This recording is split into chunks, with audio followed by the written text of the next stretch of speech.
aqui mais uma vez no podcast do GA. Eu sou um privilegiado por Deus, porque eu tô com duas influências aqui no contrabaixo. Tô com dois músicos aqui renomados do Brasil, não só de Belo Horizonte. E eu tive o privilégio de já trabalhar com eles.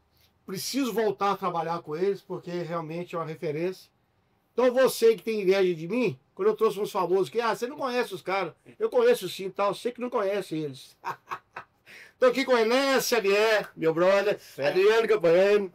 Cara, é um privilégio muito grande ter vocês aqui. Enéas, um dia você falou uma mentira pra mim, eu acreditei. Qual foi? O melhor evento que eu toquei foi do Pirulito. Pô, mas era? Aquele dos Três Baixos? Três Baixos. Maravilhoso. Tá faltando só o Marcão Tô aqui. sentindo falta do Marcão aqui. Mas, rapaz, é uma responsabilidade muito grande. A gente vai aprender, naquela época foi 2006, 2007 mais ou menos. E o Adriano me deu um toque lá no dia. E ele falou: Fernando, eu levo muito a sério esse negócio de passagem de som. E o Toninho tinha dado uma saída para resolver o negócio. E a gente ficou sem tempo. Você não vai lembrar disso. Aí você tinha me indicado de Alceninho para fazer road. Eu contratei o Alceninho. Quando liguei pro Toninho de volta aqui, com o Adriano vai me matar aqui, cara. E aí eu tava no começo de muitas coisas.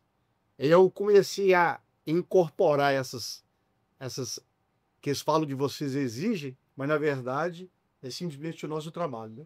Mas vamos começar aqui, Enéas. O que você está fazendo da vida, meu filho? Fala para nós aí. Uai, esses dias, começo de ano de músico, né? É estudar, né? Opa! Porque não tem muito trabalho. E diferente de 30 anos atrás, quando a gente começou, assim, eu e o Adriano começamos na mesma época, a gente tinha muito trabalho o tempo inteiro, né? E diminuiu muito. Então, quer dizer, os trabalhos mudaram, né? Então, tem que trabalhar na rede social, né? Tem que montar umas aulas, fazer uns livros.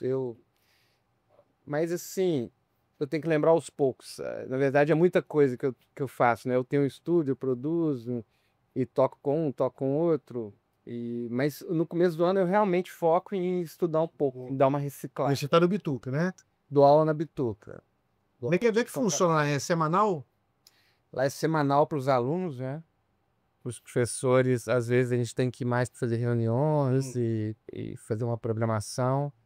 E tem agora diminuiu para 2 anos o curso, né? O curso, aliás, para 1 ano. O curso eram 2 anos, agora passou para 1. Então a gente tem que correr mais com a matéria. Então é bem corrido, mas muito legal. Em Barbacena, né? Barbacena. Cara, você me falou um negócio que quando eu trago. Eu estou inserido muito no contexto evangélico, por causa dos meus trabalhos. Mas é uma coisa que eu tenho batido muito sobre na igreja, sobre esse negócio aí que você falou agora. E eu não combinei com ele, viu, gente? Sobre o estudo. E Adriano, fala um pouquinho para nós. Desde que eu conheço você, que eu só vejo você estudando e postando, e todo mundo falando que esse cara não pode estudar. E eu fiz um workshop, um podcast com o Giovanni, e ele citou você no meu podcast sobre quando a gente conheceu, te deu a oportunidade. Fala para esse povo, Adriano, o que esse povo não estuda e vocês estudam com 30 anos de carreira? Fernando, eu acho que o estudo ele é o básico, porque o que acontece? O povo acha que a gente estuda, vira e mexe a gente ouve assim, bicho, você já estudou demais, você não precisa mais estudar. Mas a história certa é o seguinte: quanto maior o coqueiro, maior o tombo. Então, quanto mais você estuda, você chega num nível, você tem que estudar mais para você manter aquele nível. Legal aí. Essa é a grande verdade, é a única verdade da música. Se você, eu já estudei muito, tô fodão, sou timbre, para você. Então, eu estudo hoje em dia, até hoje, muito, para manutenção. Manutenção. Sabe? Claro que a gente está sempre absorvendo coisas novas, Lógico. a música é infinito. Mas se você não tem uma rotina de estudar para poder manter o que você alcançou até aquele momento, você perde aquilo ali, coisa não é de um mês, não, é coisa de uma semana. Que você levou a vida inteira para estudar. Exatamente. Mas aí, como a demanda é muito grande, graças a Deus, graças a muito trabalho, de todos os âmbitos. Alguns exigem muito mais tecnicamente, alguns exigem menos. Mas se eu não estudar todos os dias, eu não dou conta da demanda que me é exigida. Atualmente, tá? Nós estamos falando aqui de mais de 30 anos de carreira. Sim. Né? E a gente chega num lugar que a gente fala, pô, mas não acho que vida de música é fácil. Com certeza. Mesmo o pau. Lógico, ali é fácil demais. Mas a preparação, ela não é 50%, ela é 80%, mais gente. Legal, porque se você chega num lugar que você não está preparado, não vai ser legal. Né? Então, é uma coisa que eu levo muito a sério. Você falou o negócio da passagem de som naquela época e tal. Pô. Pô, bicho, a parte técnica, ela tem que andar junto com a teórica. E tem que andar junto com a vida. Pô. A vida da gente é essa. Então, se você pega um trabalho numa responsabilidade X, você já começa a se preparar já na hora que você desligou o telefone. Pelo menos eu sou assim. Então é uma coisa assim que exige mesmo, não tem como. É você levar a sério. O instrumento tem que estar na sua vida 24 horas por dia. Você tem que estar com intimidade no instrumento em dia. Você não está com ela em dia para fazer um trabalho que exige, né? Exige uma dificuldade técnica teórica maior. Aí não tem sentido, né? Porque, pô, a gente passa por cima de um tanto de coisa para ser músico. Aí para fazer isso de uma forma que seja com excelência, o mínimo que você tem que fazer é estudar hoje. Adriano, pegando esse gancho aí, você é um cara que trabalha com muita gente no Brasil, já tocou com grandes artistas também no Brasil. Hoje você já consegue, você tem esse privilégio de escolher trabalho, esse eu não quero. Como é que você já está nesse nível? Graças a Deus. É muito tempo, né, cara? Eu falo que a música é uma profissão que não é 4 anos de faculdade, nem 8 anos de faculdade, nem 10 anos. Ela é 20 anos para você começar a escolher os trabalhos. Opa! Você começar a ter 20 anos de muito estudo, de muita dedicação. Então, assim, hoje, graças a Deus, eu recuso mais trabalhos do que eu pego. Então, é uma coisa que você também não pode ter uma irresponsabilidade, entre aspas, de sair pegando tudo que você não vai dar. Vida como, Né? Então eu sou muito criterioso quanto a isso, né? Eu tenho algumas bandas, alguns trabalhos, alguns artistas que são o meu dia a dia e outros que aparecem que eu pego ou não dependendo da demanda do momento, que eu viajo muito, eu sempre estou viajando, eu sempre estou em estúdio e assim, o tempo que às vezes você tem um tempo, você precisa dar uma dedicação para a família, para filho, para, né, para todo mundo. Então é uma coisa que eu acho que o mais importante da vida do músico é ele saber administrar o seu vida. Né? Administrar duas coisas, o ego e o tempo. É verdade. Mas quando eu falo administração do ego, o Enéas vai entender, não é porque você, eu sou, não é isso. É você tocar o que a música tá pedindo. Lógico, cara. É você tocar o que o produtor musical quer ouvir, você tocar o que o artista quer. Porque às vezes o cara tá lá muito assim, muito no ímpeto, né? Ele quer mostrar que ele estuda, ele quer... Isso é uma falha de administração do ego. Porque o que vai definir se o cara vai trabalhar com música ou não é a capacidade que ele tem de suprir aqueles trabalhos. Do jeito que tem que suprir, do jeito que o artista quer. E você tem que ter também um trabalho próprio seu, né? A gente vai isso. Se você não tem, se um músico não tem o trabalho próprio dele, onde que ele vai colocar as coisas que ele estuda, né? Porque nem tudo que você estuda você vai aplicar. Lógico, com cantor. Então é muito importante, isso é um equilíbrio. Você tem um equilíbrio e tem uma visão de que você administrando tudo, o tempo, o ego, a parte musical, que vai desde timbre do instrumento até que o artista que está te contratando gosta de ouvir. Você tem que fazer uma pesquisa. É tudo uma coisa muito interligada na outra. E a grande maioria hoje em dia dos músicos não ligam porque eles querem o quê? Gravar vídeo tocando difícil para postar na internet. Nós vamos falar sobre isso, isso é muito importante, Adriano, muito importante. Eu vou voltar no você, que isso aqui não foi combinado não, viu, gente? Chegou aqui, tá falando. Aí, ó, tá pedindo aí para Deus tocar no teu coração, já quer uma palavra mais do que isso, é aula. Enéas, quando eu conheci vocês dois, eu te conheci primeiro. O Barcão tinha a loja da Atlas, falou, vocês lembram tudo? Uhum. O Adriano foi comprar um captador lá, o Barcão falou, já viu tocando? Ninguém toca mais baixo que você no Marcão. Quer? Na igreja, Enéas. Tem um tal das Olimpíadas, eu toco mais que você, eu toco mais que você. Aí ele falou assim, você vai ver esse menino tocando. Depois foi o Bifovinho lá e falou, toca demais. Aí me apresentou você. Você tocava na televisão com o Nenê. Nenê, né? Nenê. Aí eu vi você tocando e falei, dá uma olhadinha nesse rapaz tocando abaixo pra você ver se eu toco o trabalho. Eu só conhecia o Marcão tocando, né? E eu era louco, né, pastor? Mas ele falou um negócio que você começou a falar, esse negócio da internet. Da internet. Vocês estão acostumados aí. Enéas, você também tem com 30 anos de profissão, mais ou menos, né? Tem alguma coisa. Esse lado seu produtor e o lado que você acompanha. Ele falou, o produtor, ele tem que fazer aquilo que você quer. Essa diferença quando você está fazendo, quando você está... Isso é tranquilo para você? Foi difícil entender isso? Não, é difícil, porque acho que depende da maturidade, né, Adriana? Assim, acho que a gente aprende isso com a maturidade. O músico jovem, ele quer mostrar e ele precisa mostrar, né? Então, aí tem a hora certa de mostrar. Eu aprendi muito produzindo, sabe? Eu comecei a produzir muito cedo. E, sei lá, 20 anos atrás eu produzia as coisas do Diante do Trono, por exemplo, que é uma banda gigante. Sim. Então você tinha que fazer um negócio que não era nem dentro do estilo que eu tava tocando mais na época. Aí depois fui fazer Vanderly, que era música super popular. Então esse tipo de coisa, você vai tocar baixo como nessa situação, né? No Diante do Trono eu tocava teclado. Como é que eu vou tocar teclado? Vou ficar tocando um monte de Moog, não sei o quê, fazendo um monte de acorde louco, né? Não é. Então eu fui aprendendo a fazer isso. Mas ao mesmo tempo, no meu trabalho, eu tenho assim asas para fazer coisas bem ousadas. O pianista que toca comigo é o Írio, que é um cara completamente sem no offense, entendeu? Sem barreira. Então, você pede para ele fazer uma coisa e faz outra. Então é isso que eu quero. Quero exatamente isso. Mas é uma coisa que você vai ganhando com a maturidade, eu acredito, sabe? Agora, Adriano, eu fiz um workshop com a Bruna Boreal uma vez, quando eu trabalhava na Songs, e no workshop perguntaram para ele sobre essa questão do produtor. E aqui no Brasil, na época, estava uma febre de que eu sei tocar mais, fulano toca mais, e ele deu uma parada, fez uma pergunta, e ele entrou nesse assunto. Que lá, ele falou, quando eu gravo, Madonna, Elton John, aquele pessoal todo, quem escolheu o time do contrabaixo para ele era o produtor. Quem mexia isso, né?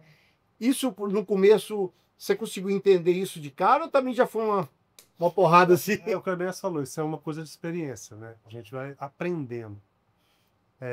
Lembrando que na nossa época não tinha internet. Tinha nada, Então a gente aprendia, era no lombo mesmo. Era o produtor, eu falei assim, você não tem outro baixo? Trocando ideia, né? Não tem outro baixo aí? Não, você tem um baixo com som parecido com aqui. Entendi. Era assim. Era surda.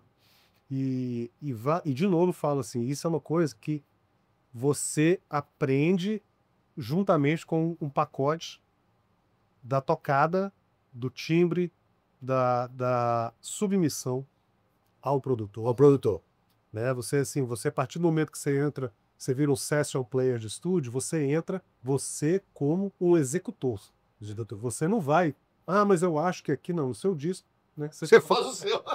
Então você tem que obedecer, você tem que tocar o que está sendo pedido, porque essas pequenas coisas, vamos falar, existe um mercado da música é uma coisa muito ampla, mas o mercado profissional da música é muito diferente do que os músicos imaginam que seja. O mercado profissional da música, ele não te dá a segunda chance. Eu já cansei de gravar baixos de outros baixistas que tem aí. Que o cara vira e fala assim, não, beleza, tá bom pra caramba, pode ir embora. Aí, Adriano, você tem horário pra você vir aqui agora? Aí a gente vai lá e grava de novo, entendeu? E esse que gravou, ele nunca mais vai ser chamado, gente. Porque infelizmente o mercado da música ele é cruel. Ele não dá segunda chance. A segunda chance vem assim, daqui a 20 anos. Daqui a 15 anos. Eu tenho aquele cara lá, pô, será que ele melhorou? Será que ele vai obedecer? Entendeu? Então, será que nós temos mais amantes da música do que músico? Mas com certeza. Esses que estão começando Sabe agora? O que acontece? Todo mundo, a música é um negócio muito legal. Todo mundo adora música. Todo mundo quer ser músico, mas a música não é para todo mundo. Opa! Isso é uma coisa muito séria que eu aprendi também, porque pra música gostar de você, tudo depende do nível de seriedade que você leva e tanto que você vai dedicar.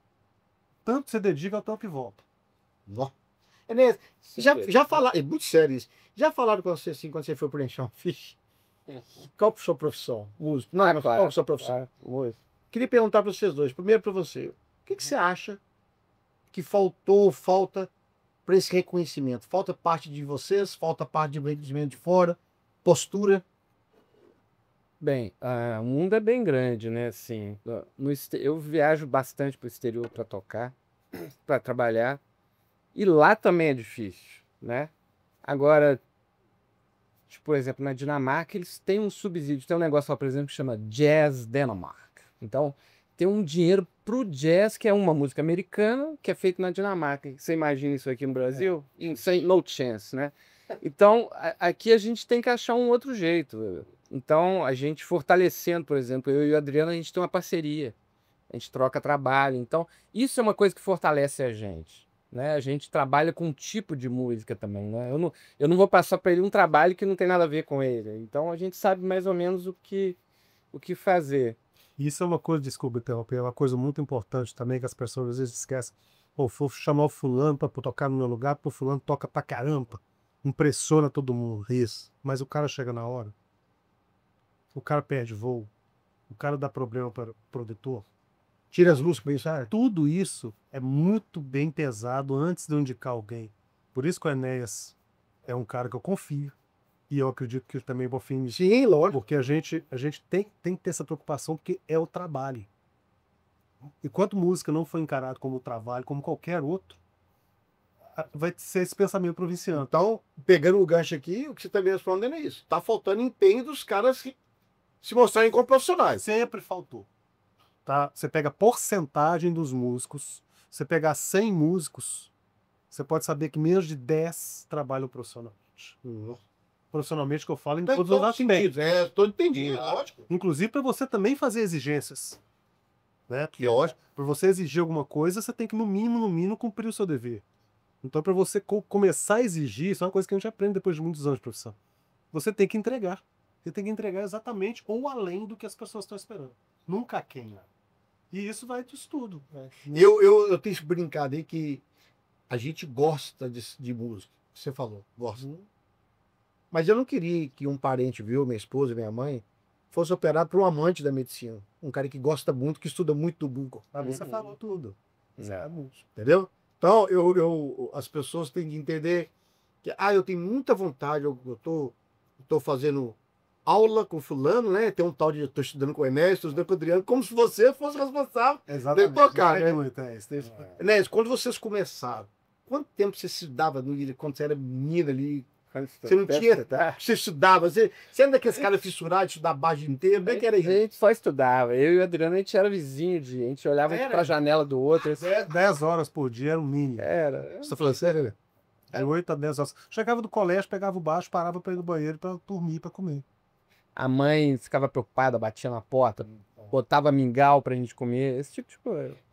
Era nesse nível. Cara, eu te A gente falo, queria muito ser músico. queria né? muito ser Queria muito ser músico. Nós estamos falando essa paixão que você falou. Mas essa paixão, eu acho que essa coisa da pessoa, essa paixão, esse desejo da pessoa trabalhar com música certa, é uma coisa que eu vejo assim que na nossa geração era muito forte.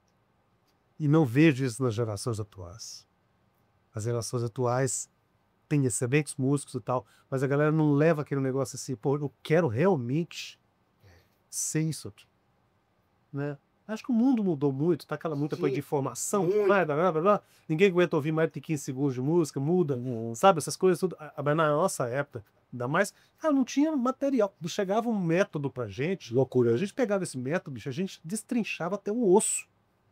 Hoje o cara abre 3, 4 páginas no método, no PDF, no computador, já muda para outro, porque ele baixou 20 métodos.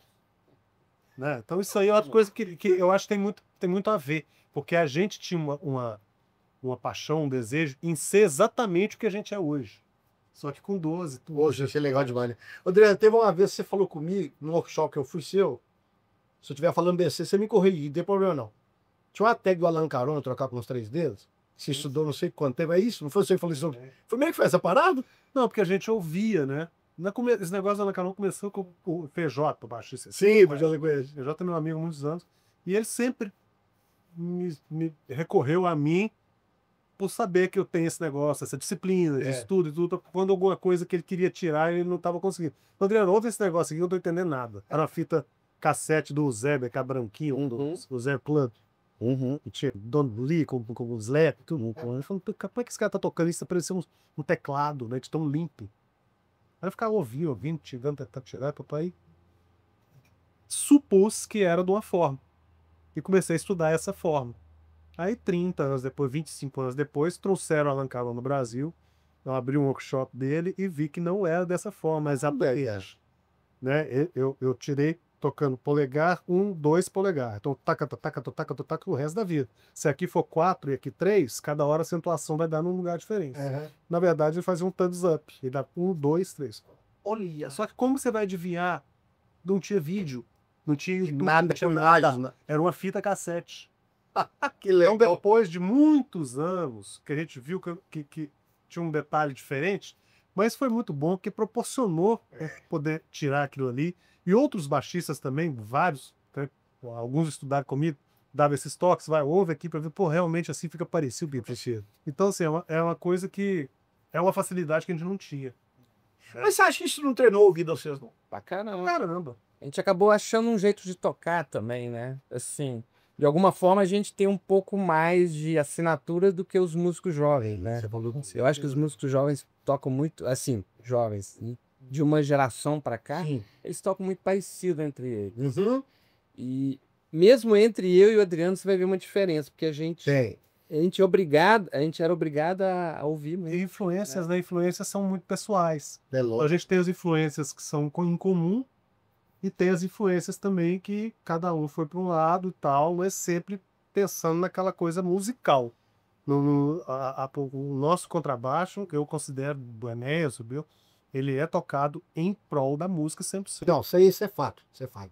Quando a gente vê vocês tocando com alguém, é nítido a diferença quando eu já fiz workshop pra vocês dois, e já vi vocês fazendo workshop, que aí é gostoso. Tem malabarismo, tem bicicleta, Aquela coisa do nosso trabalho próprio, né? lógico, cara, tudo certo. É. É. Mas acho legal o respeito que vocês têm com a música. Por exemplo, você falou o negócio do Dia do Trono, nós estamos falando de tantos anos atrás. 250 pessoas, 300 pessoas para tocar, e eu seria orquestrando tudo na sua cabeça, fazendo. Deixa eu te perguntar uma coisa, Enéas, quando você... Como que era a sua forma de estudo no começo? O Adriano falou que não tinha vídeo, não tinha material. Como é que você estudava harmonia, melodia, escala? Como é que era isso com vocês? Eu estudei bem no princípio, eu estudei com o Alvilmar, guitarrista, né? Não, eu ia falar o seguinte, a gente tinha os nossos heróis. O Alvilmar é um deles. Graças a Deus. Todo mundo Nós devemos muita coisa ao Alvilmar e ao Aranha. Aranha. Tio do Adriano. Que é meu tio. Então, assim, a gente teve essa sorte, Ergasbas, de ter convívio com pessoas que eram músicos já muito boas, muito alto nível. E isso a gente novo. E eles corriam atrás de informação, né? Exatamente. O Alvilmar, no caso, ele saía de Belo Horizonte, pegava o busão Gontijo e ia no Rio fazer aula com Hélio Delmiro. Nossa, O Giovanni foi muito importante. Né? O Giovanni foi para Los Angeles. Los Angeles foi pra fora, né? Entregou em mãos. Nossa, né? E aí eu ia na casa do Adriano, o Adriano me emprestava Isso para xerocar e para ouvir as fitas de vídeo, né? O que ele Essa comprava. época era muito legal. Então a gente fazendo essa pequena troca. Eram poucos baixistas, né, Adriano? Na nossa geração, muito poucos. Então era eu e o Adriano da mesma idade, o Zazu, que é um baixista que tá meio sumido, mas ele era super bom baixista da época, assim. E acho que eram nós três, cara, né? Assim, dessa idade. E da geração acima da gente. A gente ia ver tocar, a gente ia ver Ivan Correia, a gente ia ver Ezequiel, Yuri, Milton. e o Miltinho e o Yuri. Acho que eram os O Yuri, que é muito pouco. E aí a gente, quando vinha alguém de fora, era o Arthur Maia e o Nico Assunção, que era Era the creme de la creme até hoje. Eu digo, ele, inclusive, no workshop falou você, né? O Nico Assunção, você lembra disso? O Denise, que honra, né, cara? Agora, esse fator porque vocês têm um conhecimento técnico do instrumento, mas vocês têm um conhecimento musical muito grande. De onde vem isso? Deu tempo de estudar estudo? Tem que estudar, ué. Não tem jeito. Sentar e estudar. Harmonia, improvisação. Eu falo muito, as pessoas perguntam, como é que você divide o tempo em 3? Aquecimento da técnica. Sim. Depois absorver uma coisa que você ainda não sabe e depois aplicar o que você acabou de aprender. Aí, gente, ao toque aí. Se você pega, se você tem meia hora, 1 hora, 2 horas, 8 horas, divide por 3 esse tempo. Aquecimento, que é técnico, exercício técnico, absorção de alguma coisa que você não sabe e aplicação disso que você acabou de aprender. O cara entende isso. Você tem meia hora, você tem 15 minutos, 5 minutos cada coisa. Você já conseguiu dar um upgrade no que você não estava ontem. Né? Quando vocês Evolução. estão falando aí sobre esse negócio que você falou da indicação, com lógico, evidente, com tudo na vida, né? O médico operou a minha avó, operou a minha mãe, vai operando a família toda porque é indicação. E esse negócio que eu falei de profissionalismo, vocês são 2 pessoas Inclusive, eu briguei aqui no começo, pessoas privilegiadas por Deus, porque realmente são duas referências que nós temos em Belo Horizonte, em Minas Gerais, no Brasil, onde todo mundo conhece vocês. Isso é devido tanto vocês realmente representar, de tanta gente indicar vocês. Porque, né, se você tem um problema, se você não tem um problema técnico, e não tem um problema de conhecimento musical, mas chega atrasado no ensaio, perde voo, como que você vai indicar como fazer serviço? Essa, a sua estadia lá, esses tantos anos, são 18 anos de Bitu. É, 8 anos. Não são 18 dias. É, muito tempo. Esse planejamento também de dar aula te ajuda muito na questão de absorver também mais conhecimento, trocar aluno, a ideia com o aluno ali. Claro, não. Alunos sempre traz coisa pra gente, né? E eu tive a honra de formar uns caras incríveis lá, né? Jonathan Márcio, Você tem louco. Bruno Veloso, Dois. Natan Márcio. Natan Márcio. Os caras que, assim, Elas são bons, né, Vitor? tem que fazer aulas com eles hoje, né? Então, assim, você legal, troca informação e tem os outros instrumentos também, né? Tem os músicos de outros instrumentos. O Lincoln Shabe era o professor junto comigo, de uma matéria que chama Baixo e Bateria. Baixo e bateria, todo mundo era louco essa aula, porque o Lincoln é muito bom professor, né? Ele tem uma didática, assim. Ele pegava no pé dos baixistas, batia na cabeça. Você tem que estudar e tal, coisa que eu não faço. Né? Ele é mais duro. Então era muito legal. Então isso ajudou em muitas coisas. A Bituca ajuda em muitas coisas. E eu agora tô na UENG também. Voltei a estudar com o Vilmar. Tô fazendo violão popular agora. Você? Tô fazendo violão Gente popular. do céu! Porque agora Aos 48 segundos tempo! não fala, é mais de 40. Mas Que legal, Alê! Mas para ter um diploma e exatamente essa coisa do trabalho que a gente estava falando, como mudou e tal, pensando já no futuro, né, de ter uma coisa, uma universidade para dar aula, não sei. Sim, é lógico. Já estou pensando no mestrado, doutorado, esse tipo de coisa. Legal, cara. Né? Aqui a gente tem alguns exemplos que deram muito certo, o Limão, Batera, o Kleber Alves, o Pablo, o baixista, eles conseguiram um doutorado. Isso leva o músico para uma... Que isso aí sim é uma questão que aflige todo músico. Como é que eu vou viver de música num país quebrado igual o nosso, né? Com pouca chance para todo mundo, assim, e com tanto músico, né? Então, a aula é uma coisa legal, mas o aluno, a aula particular, ela é muito, né, vai e vem, aluno da bolo, não sei o quê. Você pode vender um curso, aí o curso vende muito bem uma época, depois para de vender, né? Então a universidade, para um cara que está ali... Quer levar a sério, né? Você tem o seu salário ali, você tem 13º, você tem plano de saúde. Então é isso que eu comecei a pensar bem tarde. Eu confesso, eu sempre fui preguiçoso com escola. Mas agora eu me coloquei numa escola e tô indo pro final já do curso. Que legal. E com o Ovimar. É o meu primeiro professor. Que loucura. Espero que não seja o último. Adriano, você nunca gostou de dar aula? Cara, não é questão de gostar de dar aula. Eu acho assim, a gente vai encontrando o nosso perfil. Sim. Eu sempre tive muita demanda de aula, muito aluno querendo aula, muita gente. Adoro fazer workshops. Tem um curso online que eu não estou mais comercializando, mas teve aceitação boa? Muito aluno, eu tenho mais de 300 alunos nesse curso. Mas eu parei com ele justamente porque eu não tenho tempo para dar. Eu sou um músico de estrada e de estúdio. E eu trabalho, cada ano, eu trabalho mais. Então, uma coisa assim, a gente fala assim, pô, fulano chegou no pico do auge do trabalho dos anos 90. Mano, pra mim cada ano tá sendo mais. É uma conquista, né? Então, assim, igual você falou, recuso 20, pego 3. Então, assim, as coisas vão chegando num nível, você tem que falar assim, bicho, eu não tenho tempo para dar aula. Muita gente quer estudar, mas eu realmente não tenho tempo. Porque, para mim, eu coloco da seguinte forma, prioridades. Primeiro, meu trabalho próprio. Agora, o meu trabalho com o Nelson Faria e o Lincoln Shabe, que é o tributo ao Nicholson Sainz. Sim. Que não é só um tributo, né? É uma continuação. Você é até louco. É um negócio assim, a responsabilidade é violenta. Porque, além da gente tocar o disco 3, que foi o último disco gravado pelo Nico, nós estamos tocando músicas inéditas do Nico.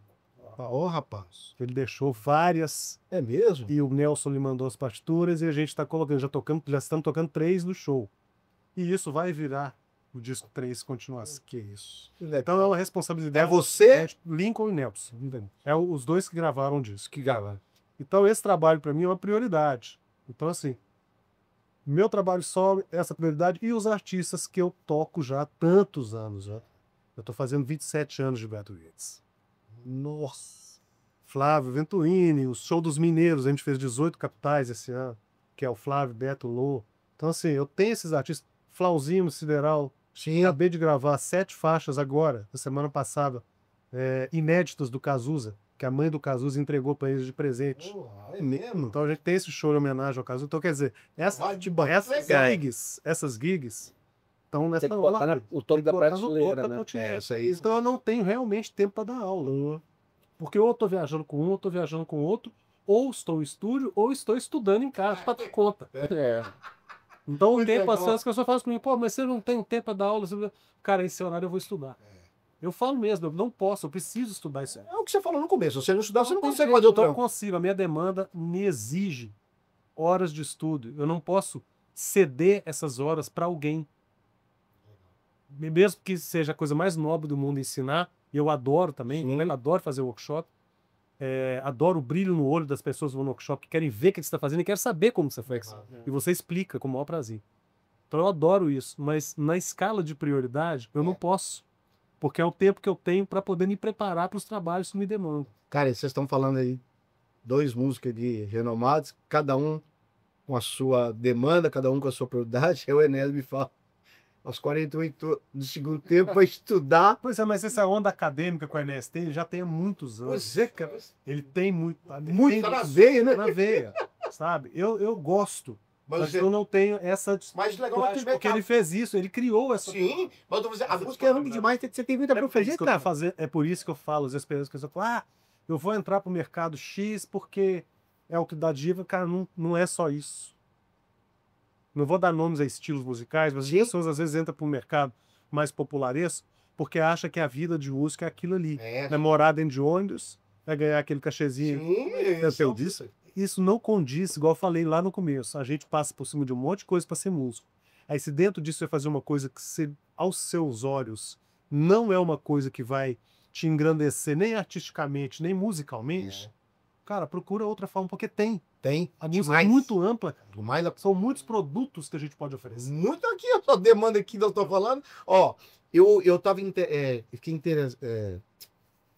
fiquei impressionado com a gente está vivendo nesse meio, a gente pega um pouquinho daqui, um pouquinho daí. Eu acho o seguinte, ninguém quer subir de escada, todo mundo quer subir de elevador. Então, como a internet veio, primeira coisa, o cara faz um vídeo e posta. Se você pegar as redes sociais desses caras, eles são muito mais movimentados que as suas. E eles não trabalham 10% desse trabalho. Porque ali parece que aqui que você não quer ser, você posta. Aqui que você. E eu costumo dizer, gente, que às vezes a gente tem muito vontade, mas desejo não. Eu sempre falo isso. Desejo é quando você abre mão de muitas coisas para conseguir. E vontade é só vontade. Né? Todo mundo sabe que eu fui baixista frustrado durante 15 anos, tocava só com o dedo. Aí eu larguei tudo, porque eu fui me encontrar na produção musical, cara. Aí, Adriano, até eu tô envolvido no contexto musical a vida inteira, gostando de contrabaixo, apaixonado de contrabaixo e tocar música. Cara, você está trabalhando profissionalmente. Profissionalmente. A vertente que você Vertente, eu encontrei. De dar suporte. Cara, eu tenho um respeito muito grande pelos músicos. Pô, eu trabalhei 14 anos trabalhando com a banda do Eli, que os caras são da prateleira de cima, rodado por muita gente. E com esse, perguntando para eles o que é bom pro músico na estrada, o que é. E o legal é eu poder escutar um músico, por exemplo, a gente gosta de sair tarde para ir pro show, voltar no primeiro voo para encontrar com a família. Precisamos ter uma cama para dormir bom e precisamos tomar um banho bom e comer bem. Falei, beleza. Outra coisa, não manda a técnica primeiro, manda a gente para lá para passar som enquanto tiver tudo pronto. Adriano, eu fui entendendo isso. É um mercado profissional. Desde o dia que você me falou, tô falando diante de Deus, você falou, isso aqui é muito sério. O cara não pode ficar aqui, não tem que passar o som agora. Pô, eu tava começando, cara. Mas peguei um cara experiente com vocês, né? Então, assim, mesmo não tendo tanta experiência na época, eu liguei para você, Enéas, camarim VT e se Ferão, não posso comer isso não, que eu tenho, isso aí me faz mal, se você fala isso comigo. Mas são pequenas coisas, mas onde existe o respeito, o show no final sai... E a coisa maravilhosa que eu inventei, que é tal de pagar o cachê antes do cara subir no palco. Que coisa maravilhosa. Que eu desenvolvi para mim. Isso é lindo. Todo evento meu não existe depois. Antes. Os empresários, investidores queriam me matar. Mas eu adotei isso porque, cara, é tão satisfatório isso. Esse negócio de você tem que ligar pro cara, e aí, já posso emitir a nota? E aí, ficou de cair? Eu te pergunto, você pode chegar atrasado no show? Você pode deixar de tocar? Então eu acho que quando eu comecei aqui falando com você, o cara, você falou do profissionalismo, Adriano, o cara tá atrasado, mas um finge que toca, outro finge que paga. Exatamente. E uma coisa que eu ia falar, acho que só aqui no Brasil que acontece isso, né? Você emite uma nota fiscal sem ter recebido. Muito louco. Você emite Muito uma nota louco isso. fiscal e daqui a 2 meses Você recebe. o cara te paga. Quer dizer, você tá dando nota, você já deu seu serviço. Já Já... acabou. Já, Mas contabilmente você já... Quem te garante, né? De lá, Denés, você sabe que contabilmente já era. Felizmente. Se for pro judicial, eu já paguei a nota aqui. A nota é emitida diante do pagamento, Exatamente. né? E isso é muito ruim. Agora, vocês... Hoje, Enéas, você fala um pouquinho, hoje você tem um estúdio, né? Que é o mexão lá? Zina Studio. Zina. Usina Studio. É. E lá tá aberto para produzir o quê? Tudo. Tudo, assim, tudo assim que eu trabalho, né? Isso. Mas o meu mercado é grandão. Eu trabalho com música, com gospel Sim. music, trabalho com música instrumental, com música, com MPB, com rock and roll, de tudo. Mas fora as coisas do estúdio, eu uso o espaço também para dar algumas aulas particulares. Eu não sou igual o Adriano de viagem, mas eu ainda viajo muito mais para o exterior, então fico 2 meses fora e tal. Então isso quebra um pouco a sequência. Então eu tenho algumas poucas vagas de aula em particular. Tem esse espaço para isso, para reuniões. E estou fazendo agora também um evento lá mensalmente. Vocês estão convidados. Ah, que legal. Uma vez em dia desse o Adriano vai tocar lá também, que é o Zina Jazz Café, que eu coloco 35 pessoas lá assistindo o som, tomando um café e comendo Que legal. É mesmo? E já tá bombadão. O primeiro bombou, o segundo já tá vendido e aí vai. Olha, sabe o que Tô indo no seu caminho, vendo? É isso. Sabe o que eu acho interessante de você? É que eu vejo você sempre assim. Sabe quando você sabe que o cara é bom? Ele não precisa ficar disputando. Eu toco, mas fulano, ciclano. O que vai dizer isso aí é o dia a dia de vocês. Não está escrito aí. Se não é essa. A gente já trabalhou bastante para ter que provar nessa altura do campeonato. Mas sabe o que eu acho interessante? É quando eu vejo lá, às vezes eu me pergunto, se eu tocasse baixo da Zia, né? Eu não deixei esse cara tocar baixo do meu show, não. Eu ia tocar. Aí você deixa o cara tocar, vai tocar teclado, vai tocar piano, vai tocar. Você não mas eu amo tocar outros instrumentos também. Mas isso não é uma vaidade sua. Não. Não existe onde. O Adriano toca no meu grupo às vezes. Eu toco baixo no som dele. É isso que eu tô te falando. Isso é muito legal, né? Às vezes é multi-instrumentista e ele é um pianista de muito alto nível. Entendeu? O cara tá tocando contra o Patitucci há 2 semanas atrás. Tem que tirar o entendeu? Então, assim, o cara aí, né? O cara é um pianista de jazz, de verdade. Entendeu? Aí ele vai ficar, pô, não, vou tocar baixo porque eu... Sim, entendeu? lógico. Então, assim, e outra coisa, é um improvisador. Então, é um improvisador mesmo. Então, se o cara senta no piano, começa a tocar e você toca junto, cara, o que você fizer, ele vai junto. Entendi. O que ele fizer, a gente tem que ir junto também. Legal aí. Então, Tem assim, que ouvir, né? De repente, e tem isso aí também, isso é um conceito, por isso que eu indico o Adriano, e ele me indica, porque tem um conceito nisso, é um tipo de músico que ouve o que a música... É um negócio de tocar ao vivo que vem do jazz isso, na verdade, que é ouvir e responder. É que a banda do Eli tem isso também, os caras se ouvem. Sim. Não é uma banda engessada, Não, como a gente diz, né? Então isso aí é um tipo de músico, não é qualquer... Então, às vezes, você não pode indicar algumas pessoas por causa disso. É uma coisa muito sutil. O cara é gente boa, o cara toca bem, mas o conceito dele não está preparado ainda. A interpretação dele tá ele vai livre, ter, tá? ele vai ter que dar o pulo do gato, porque isso é um pulinho. Você tem que entender isso aí. é um diferencial. É um diferencial, mas assim faz muita diferença. Que é você tocar junto, sabe? Então, vocês dois acham que indicar sub hoje é uma responsabilidade sua. Não, é sempre uma responsabilidade. Responsabilidade, assim, que pode acabar com a sua... Isso é muito sério. Você pode mandar uma pessoa que o cara pode simplesmente acabar com você. Porque depois o escritório, quem que mandou esse cara? Ah, foi o Adriano. Ah, foi o Enéas. Ah, mas por quê? Porque ele não pôde fazer, e ele não pôde fazer e mandou esse cara por quê? Entendi. E aí, por que que esse cara fez isso? Pô, mandei um cara lá que eu achei que fosse bom. Não existe, eu achei. É. Você tem que mandar um cara que você sabe que vai resolver o problema. O não dar problema é mais importante do que o resolver. Tem coisa muito sutil nisso, né? Eu já vi, a gente sabe de casos de sub que vai e parte pra cima do trabalho, né? Ó, Demais da conta. esse é meu, não quer Eu saber conheço um de cara cor. que então pediu pra desligar a caixa, eu vou pagar sua caixa. Vai, desce do palco agora. Eu conheço. Não vou citar nome, não. Desce agora. Isso é feio demais. Isso é cara. horroroso. Isso é assim, na lei, se existe alguma lei entre os músicos, Isso é ridículo, né? isso é o que faz o cara cair, entendeu? Mas Tipo que- assim. Quando você Sim. vai fazer um sub, como é que é o raciocínio? Você vai fazer um sub pro Adriano e vice-versa. Você tem a sua característica. Como não passar por cima do Adriano e Adriano não passar por cima do Enéas? Por exemplo, lá no Beto Guedes, o Beto é mais simples de acompanhar, assim, simples depois que você entende. Não, lógico. Porque o Beto quer que toque igual no disco. Então, eu ouço o disco e ouço a gravação do show que o Adriano toca. Então, faço uma média daquilo ali e toco o que Entendi. o que tá pedindo. Ele não deixa você. O Beto não é de deixar você partir muito, não. Mas já aconteceu da gente, no meio do show, pá, olhar pra ele e aí, Betão, vamos falar. E rola. Ele dá uma abertura meio. Ah, tá. Isso é coisa até meio recente, né? Antes ele era mais. Mas é basicamente isso, entendeu? Música pop é um pouco mais assim. Na música instrumental, não. Você chega lá e fala, ó, vou mandar o Adriano aí, ô galera, o Neném, o Adriano. Pô, o Adriano é nosso, traz ele. Traz ele. Então a gente já se conhece, entendeu? Mas quando você vai fazer lá pro Jota Quest, que eu vi, né? Você fez lá. E essa onda do Paulinho, que ele gosta. É Paulinho mesmo, né? O É o baixista? PJ. Ou PJ, é. Como é que é essa onda de tirar a linha ali? Cara, a música pop ela é mais fácil, né? Assim, porque você tem aquela linguagem ali já estipulada, gravada e feita para poder fazer aquilo ali, Entendi. né? Então, assim, o que eu acho em qualquer tipo de trabalho, o que você tem que ter é só um pouquinho de paciência para pesquisar, né? Então, assim, vou tocar pela primeira vez com o fulano de tal. Quem que é o fulano de tal? O que que ele gosta de ouvir? O que que ele ouviu a vida inteira?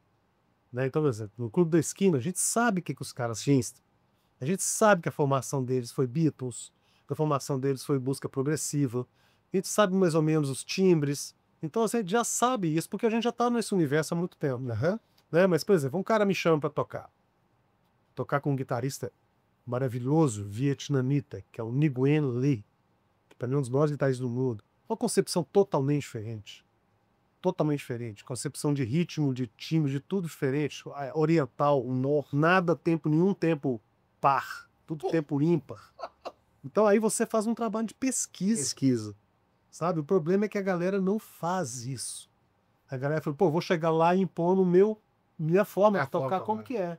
E aí não trabalha. Então você acredita que não é só estudar o repertório, é dar uma pesquisada Não, tem que, no âmbito geral. A pesquisa ela é parte fundamental do. O cara te manda um repertório, você recebe o repertório, se você não tem gravação do show atual, igual o Enéas falou, pô, às vezes a gente manda pra ele uma gravação, dá o VJ porque mudou algumas coisas, tem uma gravação mais atual e tal.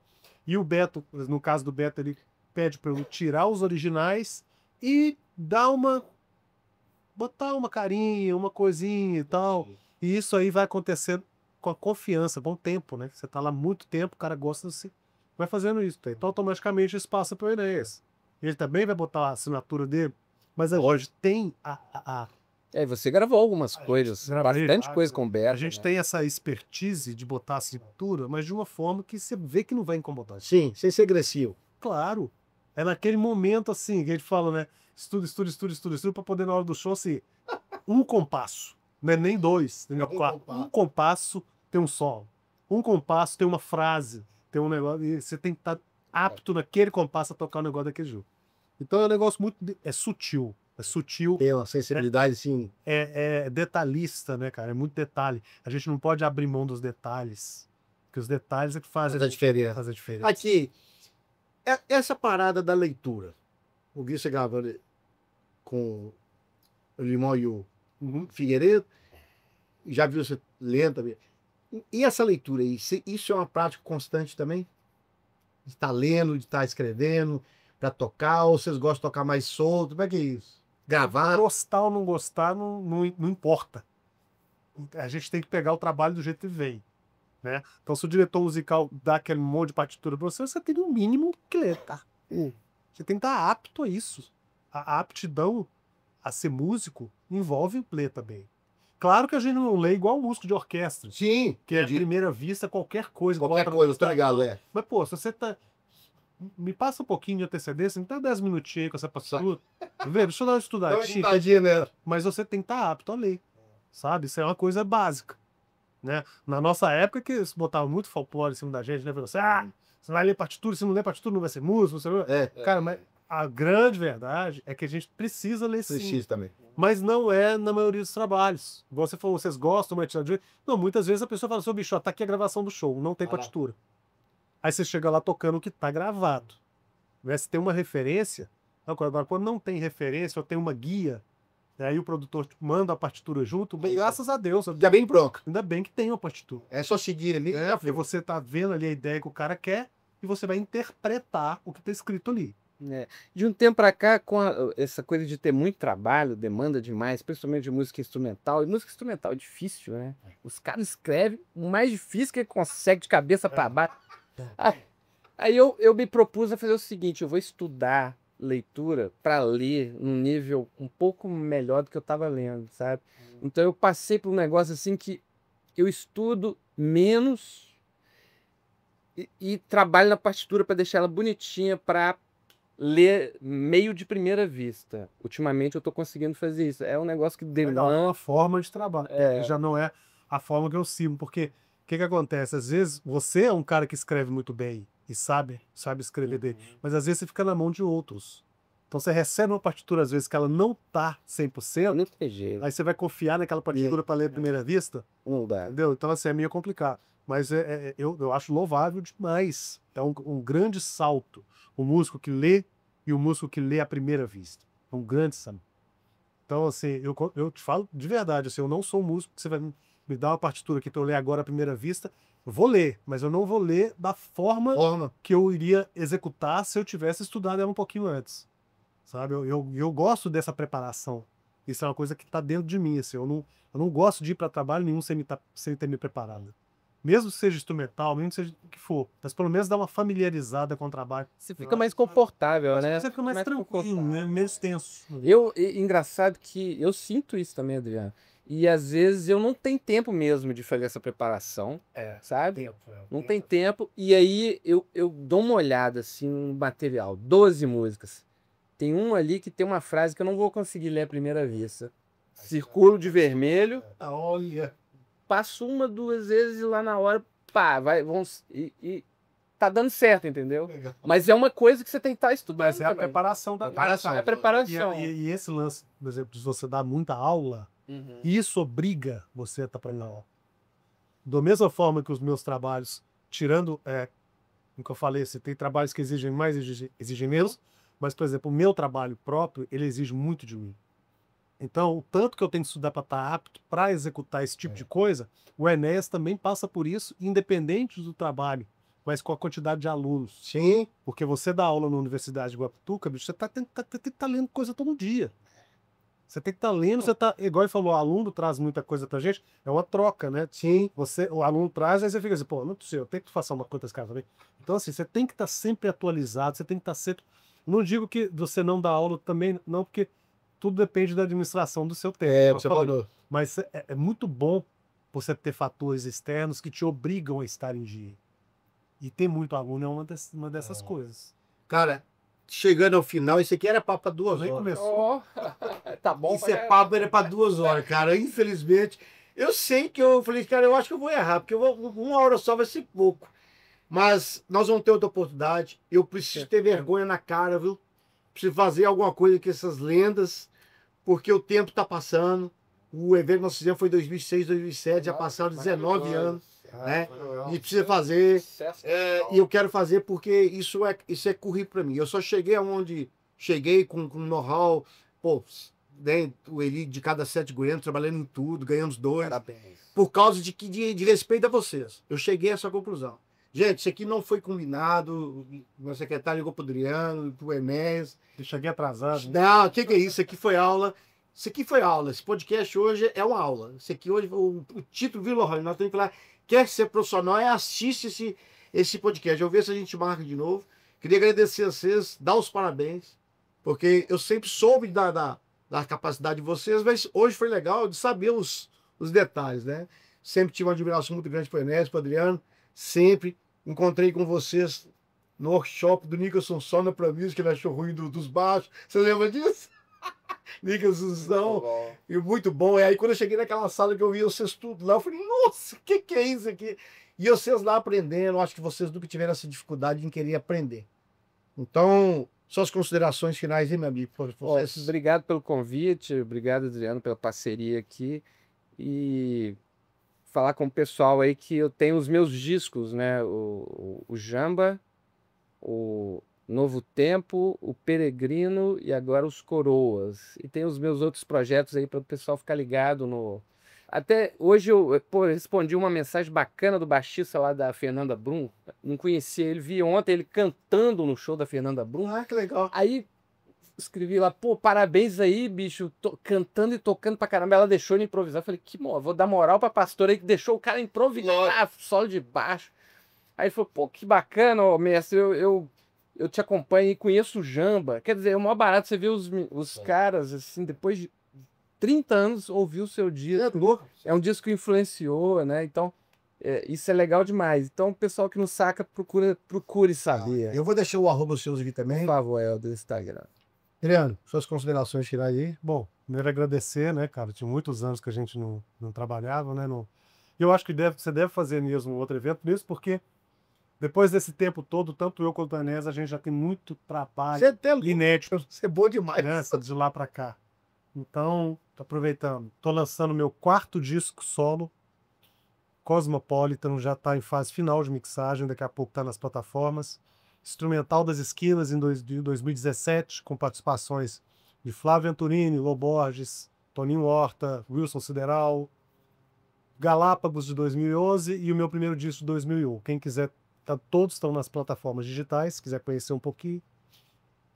Não deixa de seguir a gente nas redes sociais, @Adriano Campagnani.